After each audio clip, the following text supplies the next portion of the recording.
पहले तो मैं ये जो शीर्षक है संविधान हत्या, मैं इसको संविधान हत्या नहीं कहूंगा क्योंकि संविधान के दायरे में किया गया था। जैसे फिरदौस भाई ने बताया, उस वक्त आर्टिकल 352 जो था संविधान में, उसमें इंटरनल डिस्टर्बेंस के आधार पर व्यवस्था थी इस तरह की इमरजेंसी लगाने की, और संविधान में जो व्यवस्था थी उसी हिसाब से ये इमरजेंसी लगाई गई थी। तो आप ये कह सकते हैं कि संविधान का दुरुपयोग किया गया था, ये ज्यादा अच्छा शब्द होगा। हत्या तो नहीं, संविधान के ही अंदर हुआ था।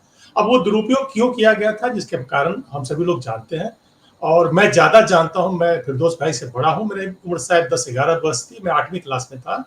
एक एक चीज मुझे उस वक्त का याद है, पूरा का पूरा। मेरे पिताजी सरकारी अधिकारी हुआ करते थे, किस तरह से सारी व्यवस्था तुरंत सुधर गई थी। उसके शुरू में काफी अच्छे फायदे आए थे। आशुतोष, मैं आपको एक डेटा दूंगा कि भारत में पहली बार जो जीडीपी का ग्रोथ रेट जो 75-76 में इमरजेंसी के दौरान था, वो 9.14 था। उसके पहले वाले जो जो वार्षिक जो होता है हमारा मार्च टू अप्रैल में, उसमें 1.14 था। इतना बड़ा जंप हुआ था। टैक्स कलेक्शन सही हो गया था, टैक्स इवेजन खत्म हो गया था। जैसे मेरे अन्य साथी ने बताया, बाकी चीजें एडमिनिस्ट्रेशन में सुधर गई थी। मेरे पिताजी जो 62 से 97 तक सरकारी सेवा में रहे, वो अपने जीवन का स्वर्णिम काल इमरजेंसी बताते थे। चलिए, उनकी बात हुई। हाँ, लेकिन उसका दुरुपयोग जब होने लगा, खास करके जब संजय गांधी एक अनकॉन्स्टिट्यूशनल एक सिस्टम लेके आ गए थे, जिसमें वो नसबंदी या बाकी चीजें 2-3 जो आ गई थी, खास करके नसबंदी, जो सबसे बुरा उसका असर पड़ा। आम जनता को कोई तकलीफ नहीं थी, क्योंकि मैं होशो हवास में बता रहा हूं कि मैं 8वीं क्लास में पढ़ता था। कोई सब कुछ सही चल रहा था। एडमिनिस्ट्रेशन, पुलिस से लोग डरते थे, चोरियां कम हो गई थी, वो क्राइम कम हो गया था। लेकिन उसका जो दुरुपयोग हुआ, खास करके नसबंदी और बाकी चीजों में, उस कारण से तो सरकार के प्रति घृणा बढ़ी। लेकिन घृणा बढ़ी जिसका जवाब दिया गया। एक बहुत महत्वपूर्ण बात है इस इमरजेंसी के बारे में। देखिए, कोई भी तानाशाह किसी भी देश में जब इस तरह की कोई हरकत करता है, इमरजेंसी लगाता है या संविधान को निरस्त करता है या मार्शल लॉ लगाता है, तो उसका उद्देश्य क्या होता है कि वो हमेशा से सत्ता पर काबिज रहे, लंबे समय तक काबिज रहे। पूरा इतिहास है, जहां जहां कू हुए हैं, कुछ भी हुए हैं पूरे विश्व में, जब इस तरह की हरकत होती है तो उसका अंत क्या होता है कि लंबे समय तक वो व्यक्ति सत्ता में रहता है। यहां क्या हुआ था कि इमरजेंसी लगाई गई थी कुछ कारणों से। जो कारण तत्कालिक तो वो थे कि जब जयप्रकाश नारायण ने कह दिया कि सरकारी अफसर या पुलिस आदेश नहीं माने, तो वो एक सिविल डिसोबीडियंस का एक ऐलान हो गया था, एक वो कारण थी। और जाहिर है कि जब इलाहाबाद हाईकोर्ट में उनके खिलाफ जो फैसला हुआ, तो वो अपनी कुर्सी छोड़ना नहीं चाहती थी इंदिरा जी। उनको उस वक्त रिजाइन करना चाहिए था, लेकिन वो इंतजार नहीं कर पाई। कुछ गलत सलाह हो गई, सिद्धार्थ शंकर रे और ये यशपाल कपूर, ये जो उनके कुछ क्लोज जो थे, उन लोगों ने कुछ गलत सलाह देके उसे यह काम करवा लिया। लेकिन ये काम हो गया। इट इज एन एब्रेशन, एक एरर है हमारे संवैधानिक इतिहास में। लेकिन इसका अंत देखिए, अंत क्या था? क्या अंत ये था कि संविधान हमेशा के लिए निरस्त कर दिया गया था, या इंदिरा जी हमेशा के लिए सत्ता में काबिज की? नहीं, इलेक्शन कराए गए, और उस इलेक्शन ऐसे हालात में हुए जबकि बहुत लोग जेल में थे, तुरंत जेल से निकले थे, उसके बाद भी निष्पक्ष चुनाव हुए और सत्ता का हस्तांतरण हुआ।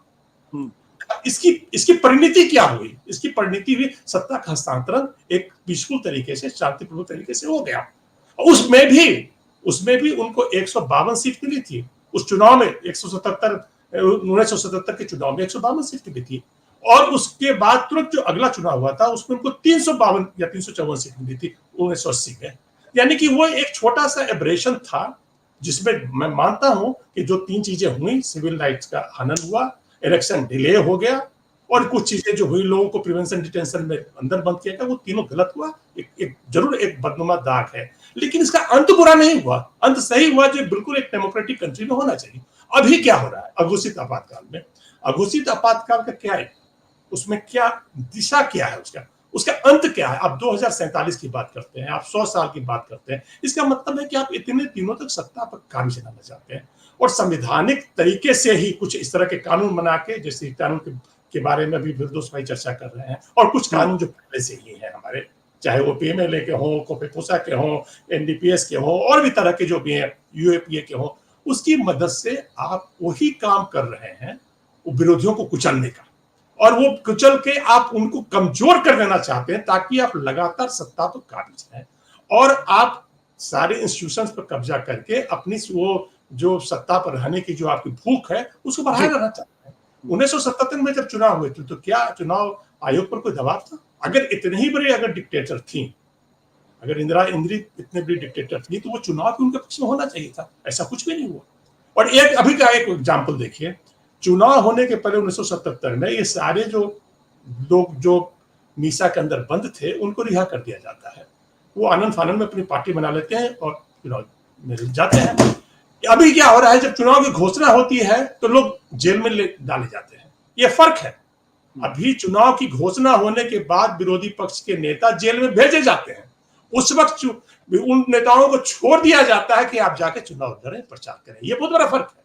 तो जो काम उन्होंने कर दिया, जिसके लिए वो बदनामी कांग्रेस को हुई, वो एक एरर है जिसका कोई समर्थन नहीं करता है। लेकिन उस एरर को उन्होंने सुधारा, फाइनली 77 में आके सुधार दिया उसको। लेकिन अभी जो एरर हो रहा है वो कब सुधरेगा ये हम आप नहीं जानते। ठीक है।